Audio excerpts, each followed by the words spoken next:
प्यारे बच्चों, आपका दिन मंगलमय हो। अगर आप नए हैं तो इस चैनल को सब्सक्राइब कर लें। चैनल का नाम है VVBBC चैनल। आज हम शुरू करेंगे मीरा के पद। मीरा के बारे में सार हम पढ़ेंगे। उससे पहले दो चार बातें ध्यान रखनी है। मीरा के गुरु का नाम जो है रैदास था। मीरा के गुरु का नाम क्या था? रैदास। और ठीक इसी तरह कबीर के गुरु का नाम था स्वामी रामानंद। कबीर के गुरु का नाम था स्वामी रामानंद। कबीर की जो भाषा है वो थी सदुकड़ी भाषा, और मीरा की जो भाषा है वो है राजस्थानी। राजस्थानी भाषा के अंदर ब्रज भाषा का प्रभाव देखने को मिलता है। और मीरा कृष्ण के प्रेम में दीवानी थी, इसलिए मीरा पर सूफियों का प्रभाव भी देखने को मिलता है। मीरा की जो कविता है उनमें मूल जो है दर्द है। मीरा की कविताओं में या उनके साहित्य में जो मूल दर्द है वो दर्द है, उसका मूल आधार दर्द है। मीरा के जो साहित्य है उसके अंदर विरह वेदना भी है और उसमें मिलने का उल्लास भी है। मिलन का उल्लास है, खुशी है, प्रसन्नता है। मीरा की कविता का जो मुख्य गुण है वो है सादगी और सरलता। सादगी और सरलता है। तो आइए देखते हैं इसका सार। जो पहला पद है, यहाँ प्रस्तुत पहले पद में मीरा ने कृष्ण से अपनी अनन्यता व्यक्त की है तथा व्यर्थ के कार्यों में व्यस्त लोगों के प्रति दुख प्रकट किया है। दूसरे पद में मीरा प्रेम रस में डूबी हुई सभी रीति रिवाजों और बंधनों से मुक्त होने और गिरधर से स्नेह के कारण अमर होने की बात कर रही है। दोनों पद नरोत्तम दास स्वामी द्वारा संकलित संपादित मीरा मुक्तावली से लिए गए हैं। तो सभी इसको याद कर लेंगे। कई बार प्रश्न आ जाता है 1 नंबर में, मीरा के पद कहाँ से लिए गए हैं? तो बताना है मीरा मुक्तावली से। किसने संपादित किया है? नरोत्तम दास स्वामी ने। किसने किया है? नरोत्तम दास स्वामी ने। अब हम करेंगे मीरा का जीवन परिचय। मीरा का जन्म सन 1498 कुड़की गांव में हुआ। ये मारवाड़ रियासत में है। मुख्य रचनाएं हैं मीरा पदावली, नरसी जीरो माहेरो। मृत्यु सन 1546 में हुई। मीरा जो है सगुण धारा की महत्वपूर्ण भक्त कवित्री हैं। सगुण काव्य धारा में आती हैं। जैसे कबीर जो है निर्गुण काव्य धारा में आते हैं, जिसे ज्ञानाश्री या संत काव्य धारा के नाम से जाना जाता है। तो मीरा जो है सगुण काव्य धारा में आती है। और सगुण काव्य धारा के अंदर जो है राम काव्य धारा और कृष्ण काव्य धारा आती हैं। राम काव्य धारा और कृष्ण काव्य धारा आती हैं। राम काव्य धारा के अंदर जो है प्रतिनिधि कवि के रूप में आते हैं तुलसीदास, और कृष्ण काव्य धारा में आते हैं सूरदास। तो उसी में मीरा भी जो है आती हैं। कृष्ण काव्य धारा में कृष्ण भक्ति के अंदर जो है मीरा का नाम आता है। कृष्ण के जो भक्त हैं वो कृष्ण काव्य धारा के अंदर आएंगे, और उनके प्रतिनिधि कवि का नाम है सूरदास, स्वामी सूरदास। और राम काव्य धारा के प्रतिनिधि कवि का नाम है गोस्वामी तुलसीदास। गोस्वामी तुलसीदास जो है राम काव्य धारा के प्रतिनिधि कवि हैं। राम काव्य धारा में राम के बारे में बताया गया है, और कृष्ण काव्य धारा में कृष्ण के बारे में बताया गया है। उनके कवियों के ने जो है कृष्ण का विस्तार से वर्णन किया है। इसके बाद जो है गुरु का नाम बताई दिया था, संत कवि रैदास हैं। मीरा के जो गुरु हैं संत कवि रैदास हैं। उनकी आराध्या का नाम है भगवान श्री कृष्ण। मीरा जो है भगवान श्री कृष्ण को अपने आराध्य के रूप में जो है पूजती हैं, उनको मानती हैं, और उन्होंने जो है उन्हीं को अपना पति माना है। मीरा चित्तौड़ राजघराने में रही थी, और वहां उन्होंने अनेक कष्ट सहन किए थे। और कष्टों को सहन करने के बाद मीरा वापस मेड़ता आ गई। यहाँ से उन्होंने कृष्ण की लीला भूमि वृंदावन की यात्रा की। जीवन के अंतिम दिनों में वे द्वारका चली गई। माना जाता है कि वहीं रणछोड़दास जी कि मंदिर की मूर्ति में वे समाहित हो गई। रणछोड़ दास जी की मंदिर की मूर्ति में समाहित हो गई। लोकलाज और कुल की मर्यादा के नाम पर लगाए गए सामाजिक और वैचारिक बंधनों का उन्होंने विरोध किया और वो जो है नारी मुक्ति की आवाज बनी, नारी मुक्ति की आवाज बनी। अब हम करेंगे व्याख्या मीरा के पहले पद की। मेरे तो गिरधर गोपाल दूसरों ने कोई, जाके सिर मोर मुकुट मेरो पति सोई। छांड दई कुल की कानी कहा करी हई कोई, संतन डिग बैठी बैठी लोक लाज खोई। असुवन जल सींची सींची प्रेम बेली बोई, अब तय बेली फैली गई आनंद फल होई। दूध की मथनिया बड़े प्रेम से बिलोई, दधी मथी घृत काढ़ी लियो डारी दई छोई। भगत देखी राजी हुई जगत देखी रोई, दासी मीरा लाल गिरधर तारो अब मोही। अब जो है हम इनके शब्दार्थ याद करेंगे, पढ़ेंगे। प्यारे बच्चों, किसी की व्याख्या याद करनी है, चाहे कविता का काव्यांश हो या पाठ का गद्यांश हो, सबसे पहला और जरूरी काम है शब्दार्थ याद करना। जब हमें शब्दार्थ याद हो जाएंगे तो उसकी व्याख्या याद करने में हमें कोई परेशानी नहीं आएगी। मेरो तो गिरधर, अब यहाँ पे मेरे तो होता है मेरा गिरधर माने गिरी को धारण करने वाला, गिरधर होता है गिरी को धारण करने वाला। गोपाल जो है गायों की रक्षा करने वाला। गोपाल कौन होता है? जो गाय की रक्षा करता है या गायों की रक्षा करने वाला होता है, वो होता है गोपाल। दूसरा माने होता है दूसरा, नए माने नहीं, कोई माने कोई। जाके सिर मोर मुकुट, जा माने जिसके, सिर माने सिर, मोर मुकुट माने मोर का मुकुट, मोर के पंखों से बना हुआ मुकुट। मोर मुकुट क्या होता है? मोर के पंखों से बना हुआ मुकुट। मेरो पति सोई, मेरो माने मेरा, पति माने स्वामी, सोई माने वही, सोई माने वही, मेरो माने मेरा, पति माने पति यानी कि स्वामी, पति का मतलब होता है स्वामी। छाड़ी दई कुल की कहानी, छाड़ी माने छोड़ना, दई माने दी है, कुल माने परिवार या जो हमारा कुनबा है उसकी जो परंपराएं हैं, रीति रिवाज हैं, वो मैंने छोड़ दिए हैं। कहानी माने मर्यादा, मैंने जो है अपने कुल की जो मर्यादाएं हैं, अपने परिवार की मर्यादाएं हैं, उनको जो है छोड़ दिया है। कहा करिहाई कोई, कहा माने कहे, करिहाई माने करे, कोई माने कोई, चाहे कोई कुछ भी करे।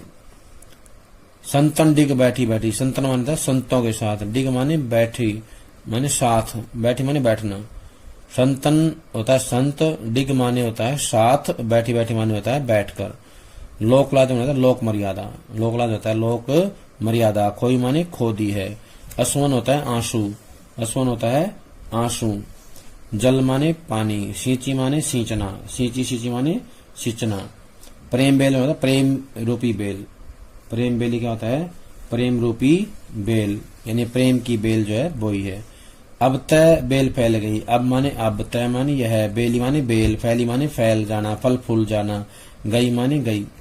आनंद फल होई, आनंद होता है आनंद, फल माने फल, होई माने होने, यानी कि इस बेल के ऊपर जो है आनंद रूपी फल लगने लगे हैं। दूध की मथनिया, दूध होता है दूध, मथनिया होता है जो दूध बिलोने के काम आती है, मथानी, मथनी होता है मथानी। बड़े प्रेम से बिलोई, प्रेम माने होता है प्यार के साथ, बिलोई माने बिलोना, मथना, विलोई होता है मथना, यानी कि दही को मथ करके उससे मक्खन निकालना। दधी मथी घृत काढ़ लियो, दधी माने होता है दही, मथी माने मथना, घृत माने घी, काढ़ लेना माने निकाल लेना, काढ़ लियो निकाल लिया। डारी माने छोड़ दिया या फेंक दिया, दही माने दिया, छोई माने लस्सी, छाछ, लस्सी या छाछ को फेंक दिया। भगत देखी राजी हुई, भगत माने होता है भगवान के भक्त, देखी माने देखकर, राजी हुई माने खुश हो जाना, प्रसन्न हो जाना, हुई माने होना। जगत माने संसार, देखी माने देखकर, रोई माने रोने लगी। दासी माने होता है सेविका, दासी क्या होता है? सेविका। मीरा मीरा, लाल माने लाल, गिरधर माने गिरी को धारण करने वाले। तारो माने पार उतारो, अब माने अब, मोहि माने मुझे।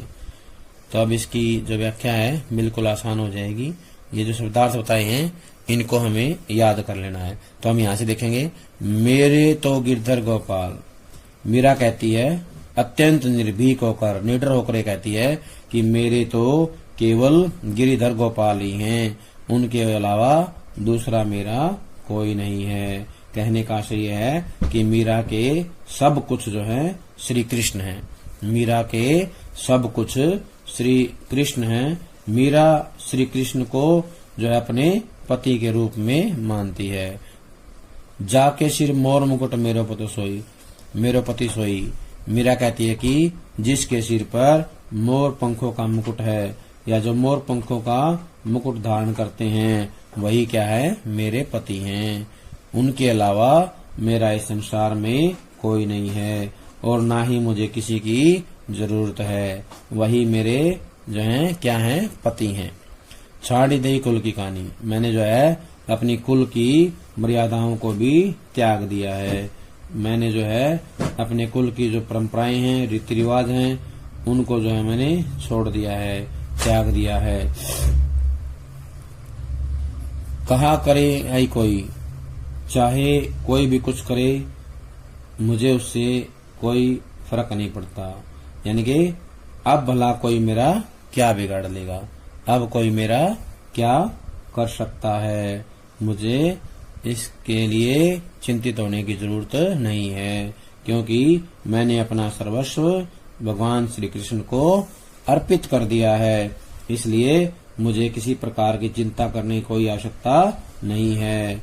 उसे छोड़कर, यानी कि भगवान श्री कृष्ण को छोड़कर अन्य लोगों से मेरा कोई नाता नहीं है। जैसे माता पिता हैं, भाई बहन हैं, सगे संबंधी हैं, उनसे मेरा कोई रिश्ता नहीं है, उनसे मुझे ज्यादा कुछ लेना देना नहीं है। मुझे तो केवल और केवल भगवान श्री कृष्ण का सहारा है, उन्हीं का जो है आश्रय मैंने ले लिया है। संतन डिग बैठी बैठी, और मैं जो है संतों के साथ बैठ करके लोक लाज खोई, भगवान श्री कृष्ण की भक्ति में लीन रहती हूँ। वही मेरे क्या हैं, रक्षक हैं, और उनके बल पर मैंने जो है लोक लाज को खो दिया है, लोक मर्यादाओं को खो दिया है। सांसारिक जो नियम है, सांसारिक जो बंधन है, उनको मैं नहीं मानती हूँ, और मैं जो है संतों के साथ बैठ करके सत्संग करती हूँ, भजन करती हूँ। मैंने माया से विरक्त संतों के साथ बैठ करके क्या कर लिया है, भगवान का भजन करना सीख लिया है। उसी के अंदर मैं लीन रहती हूँ, और उसके लिए मैंने सारी लोक परंपराओं को भी त्याग दिया है, लोक मर्यादाओं को भी छोड़ दिया है। असवन जल सींची सींची प्रेम बेल बोई, मैंने जो है आंसुओं से प्रेम रूपी बेल को सींचा है। मैंने जो है अश्रु जल से, आंसुओं के जल से जो है सींच सींच करके प्रेम बेल को बोया है, उसे जो है मैंने बड़ा किया है। अब तक बेल फैल गई, अब ये जो है बेल बड़ी हो गई है और चारों तरफ फैल गई है। आनंद फल हुई, और ये इतनी फल फूल गई है कि अब इस पर आनंद रूपी फूल जो है लग गए हैं या लगने लगे हैं। अर्थात मीरा को भगवान श्री कृष्ण के प्रेम में आनंद की अनुभूति होने लगी है। कहने का आशय है कि भगवान श्री कृष्ण के साथ रहने का आनंद उनको प्राप्त होने लगा है। दूध की मथनियां बड़े प्रेम से बिलोई, मैंने जो है दूध बिलोने वाली जो मथानी है वो जो है डाल करके मैंने दही को बिलोया है और उससे घी निकाल लिया है।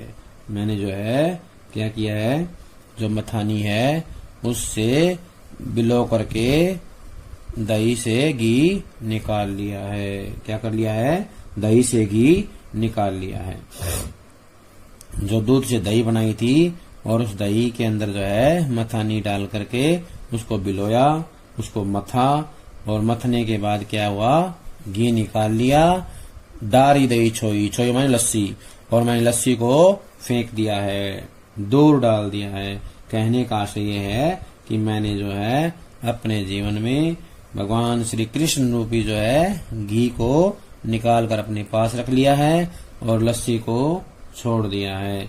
भगवान जो श्री कृष्ण हैं वो सार तत्व हैं, इस संसार का आधार हैं, और मैंने जो है उसको समझ लिया है और उसे अपने पास रख लिया है। बाकी जो संसार है उसकी मर्यादाएं हैं, उसके रीति रिवाज हैं, उसकी जो परंपराएं हैं वो क्या है, लस्सी के समान हैं, व्यर्थ हैं, इसलिए मैंने उनको छोड़ दिया है, फेंक दिया है। भगत देख ही राजी हुई। मीरा कहती है कि मैं भक्तों को देख करके तो अत्यधिक खुश हो जाती हूँ और जगत को देख करके रोती हूँ। जगत माने संसार। मुझे बड़ा दुख होता है कि संसार के लोग जो हैं माया के मोह में फंसे हुए हैं और मुझे उनको देख करके बड़ा दुख होता है। और जब मैं देखती हूँ संसार के लोगों को, ऐसे लोगों को जो विरक्त हैं, प्रभु की भक्ति में लीन हैं, जिन्होंने सांसारिक बंधनों को त्याग दिया है, सांसारिक बंधनों को त्याग दिया है, वो लोग जब मुझसे मिलते हैं तो मुझे बड़ी प्रसन्नता होती है। लेकिन जो माया में फंसे हुए लोग मिलते हैं उनसे जो है मुझे बड़ा दुख होता है, उनको देखकर मुझे जो है रोना आता है। दासी मीरा लाल गिरधर तारो अब मोही।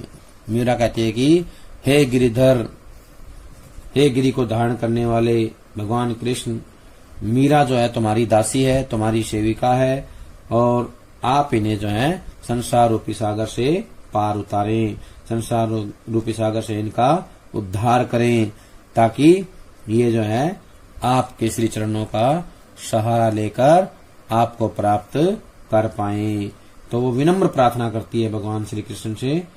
मीरा जो है प्रार्थना करते हुए कहती है कि मैं आपकी दासी हूँ, इसलिए आप मेरा उद्धार करें, मेरा जो है क्या करें, जीवन का उद्धार कर दें। अब हम करेंगे प्रश्न। प्रश्न नंबर 1 है, कविता और कवि का नाम बताइए। कविता और कवि का नाम बताइए। कविता का नाम है पद और कवित्री का नाम है, कवि नहीं, यहाँ पे कवित्री है। कवित्री का नाम है मीरा। क्या नाम है? मीरा। दूसरा प्रश्न है, मीरा ने अपना पति किसे कहा है और वह कैसा है? तो बताना है, मीरा ने भगवान श्री कृष्ण को अपना पति कहा है। किसको कहा है? भगवान श्री कृष्ण को अपना पति कहा है। वह श्री कृष्ण जिसके सिर पर मोर के पंखों का मुकुट बना हुआ है, वही क्या है? उनके पति हैं। भगवान श्री कृष्ण कैसे हैं? उनके सिर पर क्या है? मोर के पंखों से बना हुआ मुकुट है, मोर मुकुट है।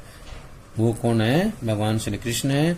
और भगवान श्री कृष्ण ही क्या है? मीरा के पति हैं। मीरा ने लोक लाज और कुल मर्यादा को कैसे गंवा दिया? गंवाना मतलब खो दिया। लोक लाज और कुल की मर्यादा, लोक लाज और कुल की मर्यादा को कैसे गंवा दिया? तो बताएंगे, मीरा ने संतों की संगति करके, संतन डिग बैठी बैठी यानी संतों की संगति करके जो है लोक लाज और कुल की मर्यादा को गंवा दिया है। लोक लाज और कुल की मर्यादा को गंवा दिया है। कहने का आशय है कि उस समय राज परिवार की स्त्रियों को संतों की संगति में बैठने की अनुमति नहीं थी। जिस समय मीरा भगवान श्री कृष्ण की भक्ति करना चाहती थी या भगवान को अपना आराध्य मानती थी, उस समय क्या था? संतों के साथ बैठना जो है उचित नहीं मानते थे। राज परिवार की स्त्रियों को संतों की संगति में बैठने की अनुमति नहीं थी, ये उचित नहीं माना जाता था। इसलिए जो है उन्होंने क्या किया? मीरा ने लोक और कुल मर्यादा दोनों को गवा दिया, लोक लाज और मर्यादा को गवा दिया, यानी कि खो दिया उन्होंने। अगला प्रश्न है, भगत देखी राजी हुई जगत देखी रोई। भगत देखी राजी हुई जगत देखी रोई, इस पंक्ति का क्या मतलब है? तो बताना है, इस पंक्ति के माध्यम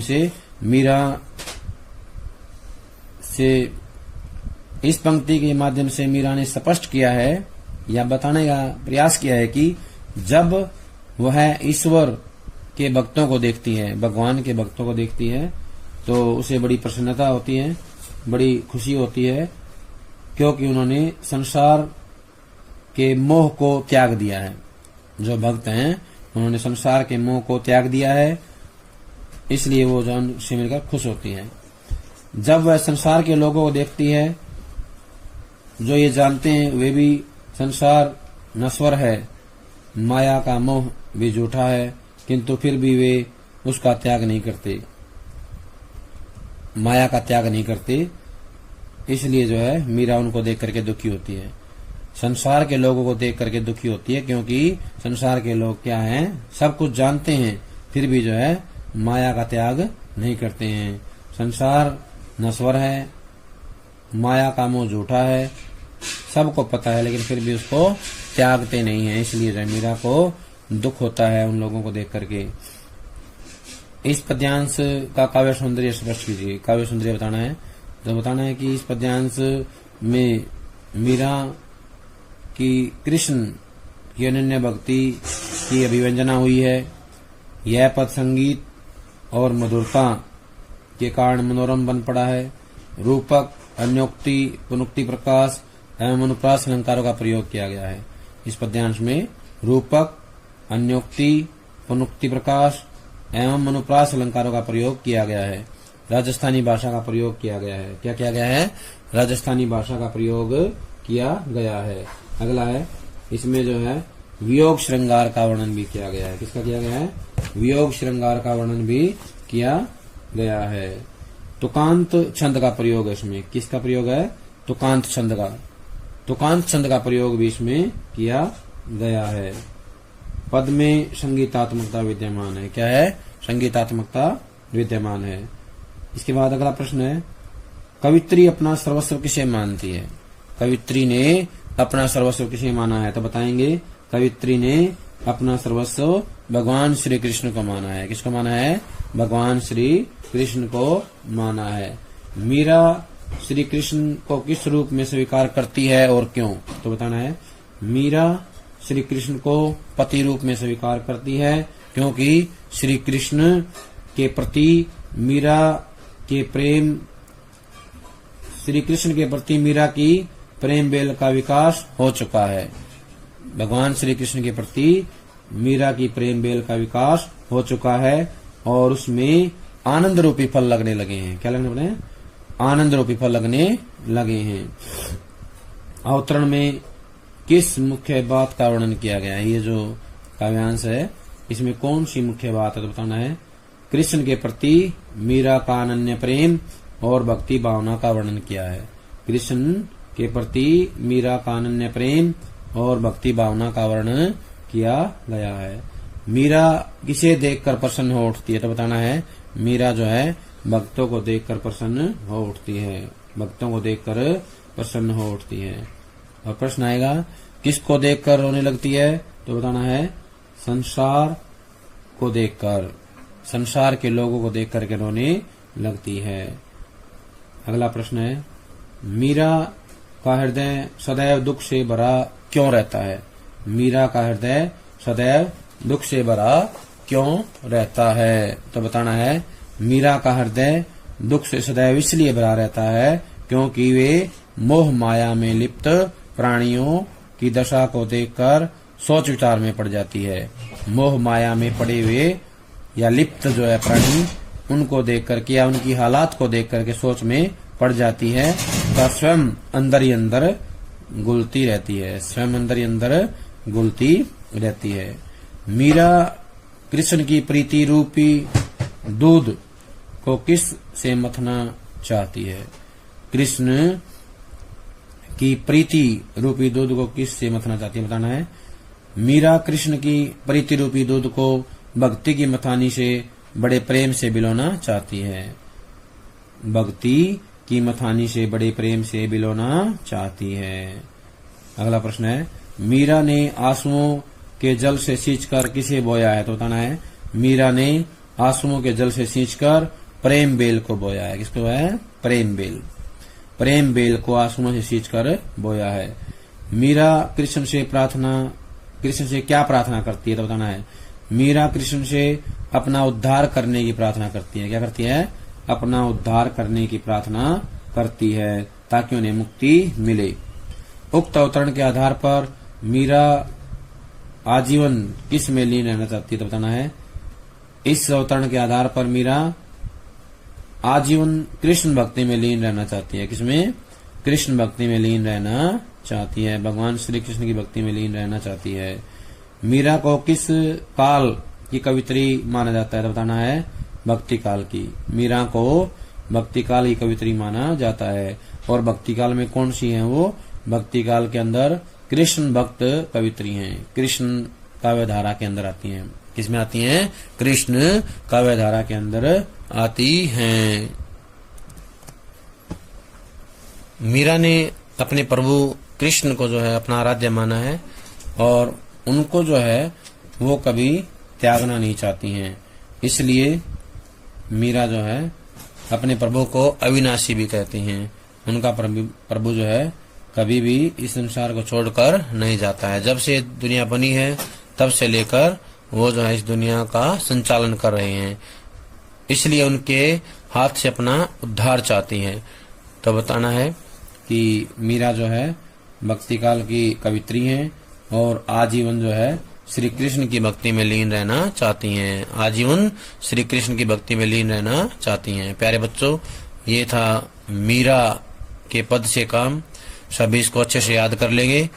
जब तक अगली वीडियो आती है सभी इसको पक्का याद कर ले। सभी का बहुत बहुत धन्यवाद।